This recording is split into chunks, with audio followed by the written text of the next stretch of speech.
ମୁଁ ସ୍ମିତା ଆପଣ ସମସ୍ତଙ୍କୁ ସ୍ୱାଗତ କରୁଛି ଲର୍ନ ଇନ୍ ପାଇପଲାଇନ୍ ଚ୍ୟାନେଲକୁ। ଏହି ଚ୍ୟାନେଲରେ ଆମେ ପାଞ୍ଚ ଧାଡ଼ିରେ ମହାପୁରୁଷଙ୍କ ଜୀବନୀ ବିଷୟରେ ଜାଣନ୍ତି। ଯେତେବେଳେ ପାଞ୍ଚ ଧାଡ଼ିରେ ଜାଣନ୍ତି ଅଧିକା ଜାଣିବାକୁ ଇଚ୍ଛା ହୁଏ। ଯଦି ଅଧିକା ଜାଣିବାକୁ ଇଚ୍ଛା ଅଛି କମେଣ୍ଟରେ ଜଣେଇବେ। ଆମେ କ'ଣ କରିବା ନା 10 ଧାଡ଼ି 15 ଧାଡ଼ି ବା ଲମ୍ବା ଏସେ ମହାପୁରୁଷଙ୍କ ବିଷୟରେ ନେଇକି ଆସିବା। ତାହେଲେ ଆଜିର ଭିଡ଼ିଓରେ ଆମେ ଜାଣିବା ଆଉ ଜଣେ ମହାପୁରୁଷଙ୍କ ଜୀବନୀ ମାତ୍ର 5 ଧାଡ଼ିରେ। ଯଦୁମଣି ମଙ୍ଗରାଜ ଜଣେ ଓଡ଼ିଆ ରାଜନୀତିଜ୍ଞ ଥିଲେ। ସେ ଓଡ଼ିଆ ବିଧାନସଭାକୁ 2 ଥର ବିଧାୟକ ଭାବରେ ନିର୍ବାଚିତ ହୋଇଥିଲେ। ସେ ବାଚସ୍ପତି ଭାବରେ ଥରେ କାର୍ଯ୍ୟ କରିଥିଲେ। ଭାରତ ସ୍ୱାଧୀନ ହେବା ପରେ 1957 ମସିହାରେ ଓଡ଼ିଶାରେ ହୋଇଥିବା ବିଧାନସଭା ନିର୍ବାଚନରେ ସେ ବଡ଼ଚଣା ବିଧାନସଭା ନିର୍ବାଚନ ମଣ୍ଡଳୀରୁ ଦ୍ୱିତୀୟ ଓଡ଼ିଆ ବିଧାନ ସଭାକୁ ନିର୍ବାଚିତ ହୋଇଥିଲେ।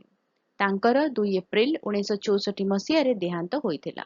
ରହୁଛି, ଦେଖା ହବ କେବେ ଭିଡ଼ିଓରେ। ନମସ୍କାର।